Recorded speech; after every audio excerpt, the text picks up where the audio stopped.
Hello प्यारे विद्यार्थियों, मैं आपका साहिल सर आप सभी को अपने चैनल केमिस्ट्री हब पे स्वागत करता हूं। तो आज हम लोग एक बहुत ही इंपॉर्टेंट कॉन्सेप्ट सीखने वाले हैं, एक बहुत ही इंपॉर्टेंट टॉपिक के बारे में डिस्कशन करने वाले हैं, बहुत ही इंपॉर्टेंट चैप्टर जो कि था हमारा एटॉमिक स्ट्रक्चर, उसका इंपॉर्टेंट क्वेश्चन हम लोग देखने वाले हैं। तो चलिए विद्यार्थी स्टार्ट करते हैं।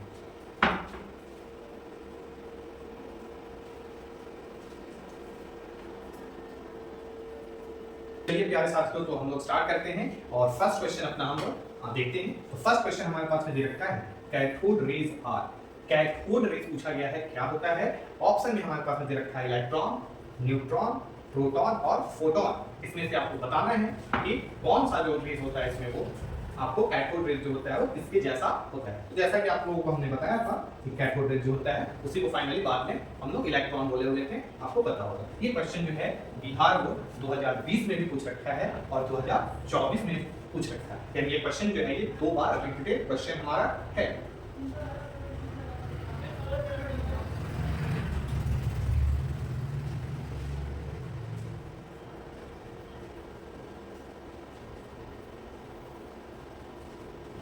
अब हमारे पास में नेक्स्ट क्वेश्चन हमारे पास में दे रखा है कि gamma rays are similar to, और ये क्वेश्चन जो है हमारे पास में 2020 में पूछ रखा है कि जो गामा रेज होता है वो किसके जैसा होता है, ये बताना है। तो आप जानते हैं गामा रेज जो होता है वो एक्स रेज के जैसा होता है। ऑन द बेसिस ऑफ, अगर हम बात करें तो gamma rays on the basis of charge और on the basis of mass के बेसिस पे ये आपको एक्स रेज के जैसा होता है। क्योंकि एक्चुअली होता क्या है प्यारे विद्यार्थियों कि गामा पे भी चार्ज जो होता है वो 0 होता है और मास जो होता है वो 0 होता है। इसी कारण से और एक्स रेज के ऊपर में मास भी 0 और चार्ज भी 0 होता है, जिसके कारण से ये दोनों जो होता है आपस में आइडेंटिकल रिलेशन दिखाता है on the basis of mass and charge. ठीक है, आई होप आपको ये बात बहुत अच्छे से क्लियर हुआ होगा कि गामा रेज जो है वो किस के सिमिलर होता है, तो वो होता है हमारे एक्स रेज के सिमिलर। इसके बेसिस पे बात करेंगे तो on the basis of charge, on the basis of mass के बेसिस पे दोनों क्या होता है? सिमिलर होता है, आइडेंटिकल होता है, सेम। आइए बात करते हैं फिर नेक्स्ट क्वेश्चन की। तो नेक्स्ट क्वेश्चन हमारे पास में दे रखा है, देखिएगा क्या है। नेक्स्ट क्वेश्चन हमारे पास में दे रखा है beta rays are fast moving, और ये क्वेश्चन है 2020। जो बीटा रेज जो होता है वो किसके कंपैरिजन में फास्ट मूविंग करता है, ये आपको बताना है। ठीक है, तो ध्यान से आप देखोगे तो इलेक्ट्रॉन के कंपैरिजन में भी वो ज्यादा उसका जो मूवमेंट होता है वो वेलोसिटी जो होता है ज्यादा होता है, फास्ट होता है। ऐसा हमने आपको क्लासरूम में ऑलरेडी अच्छे से बताया हुआ है।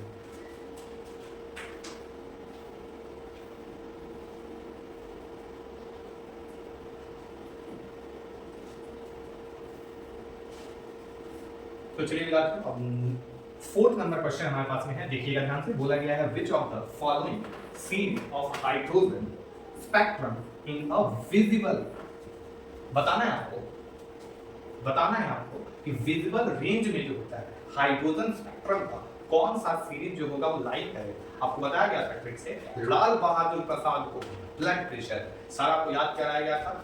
Lyman series, Brackett series, Humphry series सारा आपको बताया गया। तो वैसा ही ये क्वेश्चन हमारा ये पूछ रखा है कि कौन सा जो होगा वो इसका करेक्ट आंसर होगा। तो ध्यान से देखना, जो विजिबल रेंज में जो होता है वो हमारा बाल्मर सीरीज होता है। आपको नोटबुक में अच्छे से इसको लिखाया गया है, मेंशन आपके नोटबुक में ये क्वेश्चन है।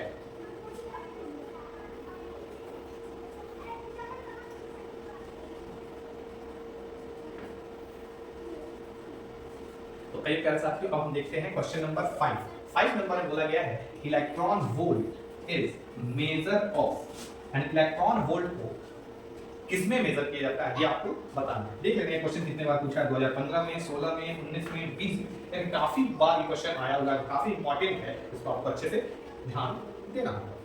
तो देखोगे ध्यान से तो चार्ज का तो नहीं होता है भाई, पोटेंशियल डिफरेंस नहीं होता है, करंट का नहीं होता है, ये हो जाएगा हमारा एनर्जी। एनर्जी को जो हम लोग मेजर करते हैं वो किस यूनिट में करते हैं जी? इलेक्ट्रॉन वोल्ट में करते हैं। आई होप आपको बात अच्छे से क्लियर होगा।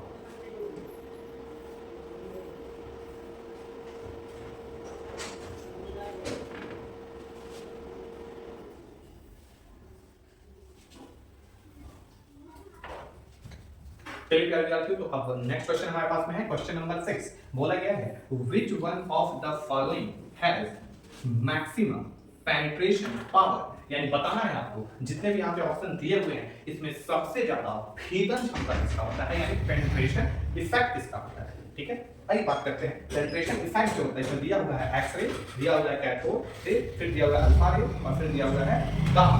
जो गामा रे होता है उसका वो उसका जो होता है गामा रेस का जो होता है पेनिट्रेशन इफेक्ट जो होता है वो काफी ज्यादा होता है, ठीक है। तो सबसे ज्यादा इसका पेनिट्रेशन इफेक्ट होता है। हमारा इस क्वेश्चन के लिए हमारा आंसर जो होगा वो करेक्ट हो जाएगा डी नंबर।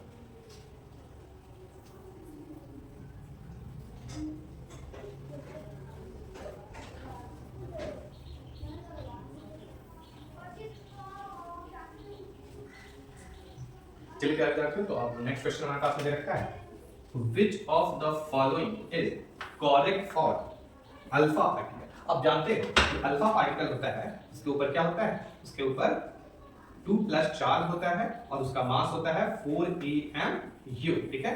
ऐसा है, मास इसका होता है 4 AMU और चार्ज होता है इसका +2 चार्ज, ठीक है। तो आइए बात करते हैं, देखा हुआ क्या क्या दिया हुआ है देख लो। तो देखो यहाँ पे तो हीलियम आपके पास में ऑप्शन दे रखा है, हीलियम न्यूक्लियस। हीलियम न्यूक्लियस जो होता है हीलियम पे 2 प्लस चार्ज। अगर ऐसा हम लोग बात करें तो इसका भी जो चार्ज हो जाएगा इसके सिमिलर हो जाएगा और इसका भी मास जो होता है वो 4 AMU होता है। यानी बात करें अगर हम लोग तो हीलियम जो होगा वो आइडेंटिकल होगा किसके, तो अल्फा पार्टिकल। किसके बेसिस पे, on the basis of charge, on the basis of mass. I hope आपको बात बहुत अच्छे से क्लियर हो रहा होगा।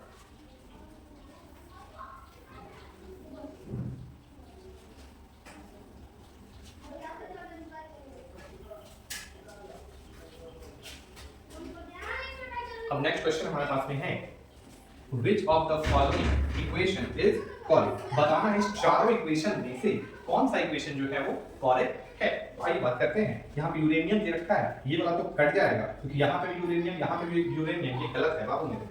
यहाँ पे देखोगे ये वाला भी कट जाएगा तो ये तो बहुत ज्यादा ही हो गया, जबकि जोड़ने पे दोनों का ये मास होना चाहिए, मास जो होना चाहिए वो इक्वल आना चाहिए, इक्वल नहीं आ रहा। यहाँ पे भी आप जोड़ लोगे तो ये भी गलत हो जाएगा, तो ये ऑप्शन कट गया, ये ऑप्शन कट गया। ये ऑप्शन ठीक था, जोड़ने पे तो आ रहा था, बट यहाँ पे यूरेनियम नहीं होगा, यहाँ पे थोरियम होना चाहिए ताकि ये इक्वेशन जो होगा वो करेक्ट हो पाए। तो इस वाले ऑप्शन में तुम देखोगे तो मास देख लो, यहाँ पे दिया हुआ है 238, ठीक है। तो यहाँ पे 234 और प्लस जब इसमें करोगे 4 तो ये हो जाएगा 238, यानी LHS RHS बराबर हो जाएगा और 92 दे रखा है, तो 90 और +2 करोगे तो ये 92 के इक्वल हो जाएगा। यानी इसका जो होगा बी नंबर जो इक्वेशन होगा इसके लिए करेक्ट होगा हमारा। तो आई होप ये भी क्वेश्चन आपको बहुत अच्छे से एकदम मक्खन की तरह क्रिस्टल क्लियर हो रहा होगा।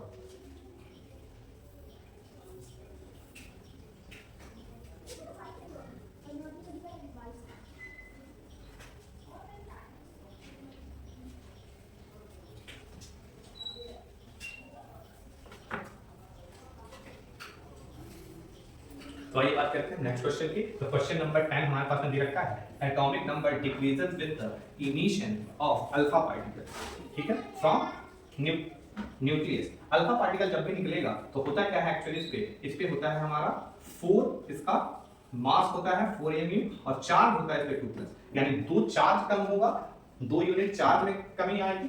और बात करें अगर हम लोग मास के बेसिस पे तो मास में 4 कमी आपको देखने को मिलेगा। एटॉमिक नंबर में भी आप बोल सकते हो कि 2 क्या होगा, 2 चेंजेस आएगा। एटॉमिक मास में नंबर में आपका 2 यूनिट का चेंजेस जो होगा वो आ रहा होगा। तो ये हो गया हमारा। फिर पूछा गया question, the least stable nucleus. इन चारों ऑप्शन में सबसे जो है कम स्टेबल का न्यूक्लियस कौन है ये बताना है, तो हम बोल सकते हैं वो हमारा हीलियम। हीलियम जो है वो काफी लिस्ट स्टेबल होता है। तो आइए विद्यार्थियों देखते हैं। तो बहुत ही प्यारा सा क्वेश्चन हमारे पास में दे रखा है, क्वेश्चन नंबर 12 और क्वेश्चन नंबर 30। बात करें तो यहाँ पे दिया हुआ है the atomic number and mass number for us specimen और जेड दिया हुआ है उसका एटॉमिक नंबर। और बात करें मास नंबर, तो मास नंबर दे रखा है 8, रेस्पेक्टिवली हम बोलते करना चाहिए द नंबर ऑफ न्यूट्रॉन्स बताना है। अब जानते हो कि कोई भी एटम होता है, कोई भी एलिमेंट होता है उसको हम रिप्रेजेंट करते हैं एक्सिस से, और z जो होता है उसका एटॉमिक नंबर होता है और मास नंबर को हम दिखाते हैं सर के ऊपर। अगर हमको न्यूट्रॉन निकालना होगा तो हम बताएंगे बड़ा वाला माइनस छोटा वाला, यानी हम बोल सकते हैं a माइनस z का कहने का मतलब हो गया हमारा कहाँ पे आंसर दे रखा है, तो डी नंबर। तो ये भी 2018 और 2022। आई होप आपको ये क्वेश्चन बहुत ही अच्छे से समझ में आ रहा होगा। क्या होता है बीटा जो होता है वो -1 आपको देखने को उसका मिलेगा। अच्छा, तो -1 इसमें से गया तो 2 हो जाएगा और फिर इसमें जाएगा तो ये ऐसा हो जाएगा, इसका आपको 82 जो होगा इसका ये करेक्ट आंसर हमारा हो जाएगा। ठीक, आइए बात करते हैं।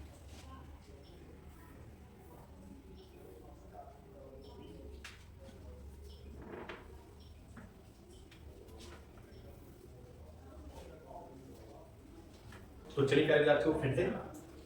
बहुत ही अच्छा क्वेश्चन आपके लिए दिया हुआ है 40 नंबर क्वेश्चन कि बीटा जो रेज होता है डिफ्लेक्टेड इन, बीटा जो रेज है वो कहां डिफ्लेक्ट हो सकता है ये आपको बताना है। आइए ऑप्शन देखते हैं। बोला गया है ग्रेविटेशनल फील्ड में, बिल्कुल नहीं। ओनली इन मैग्नेटिक फील्ड, बिल्कुल नहीं। फिर दिया हुआ है ओनली इन इलेक्ट्रिक फील्ड।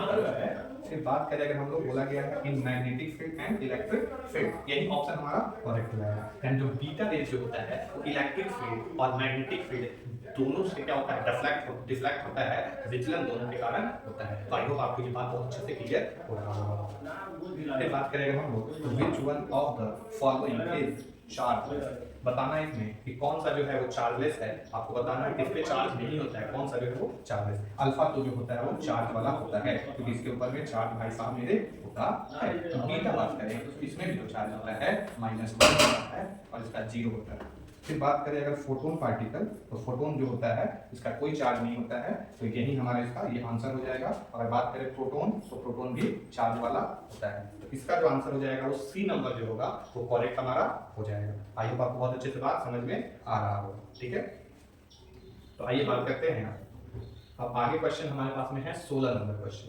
तो 16 नंबर जो क्वेश्चन है उसको हम लोग देखते हैं ध्यान से, इसको कैसे आप लोग सॉल्व कर पाएंगे। ध्यान से देखिएगा, क्वेश्चन दे रखा है हमारे पास में the number of neutrons in an atom. बताना है कि किसी भी एटम में कितना न्यूट्रॉन्स है। इस वाले पार्टिकुलरली इस वाले आपको एटम्स के अंदर बताना है इसमें नंबर ऑफ न्यूट्रॉन जो है वो क्या है। तो आपको बताया गया था ये थोरियम दे रखा है ऐसा TH, थोरियम बोल रहे हैं 90 इसका एटॉमिक नंबर है और दे रखा है इसका मास नंबर 1 2 30 230 दे रखा है। तो हम क्या करेंगे, जब भी आपको न्यूट्रॉन निकालना होता है आपको फॉर्मूला बताया गया है। न्यूट्रॉन निकालने के लिए हम क्या कौन सा फॉर्मूला लगाते हैं, E-Z।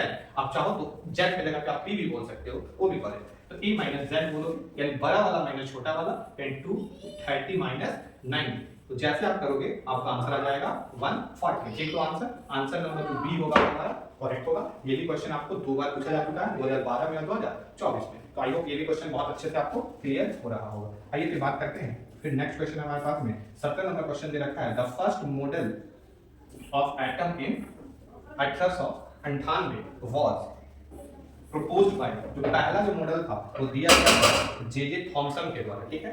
जे थॉमसन के द्वारा ये जो पहला मॉडल है वो दिया हुआ गया है, ठीक है। आई होप आपको बात क्लियर हो रहा होगा, अच्छे से बात समझ में आ रहा होगा, ठीक है।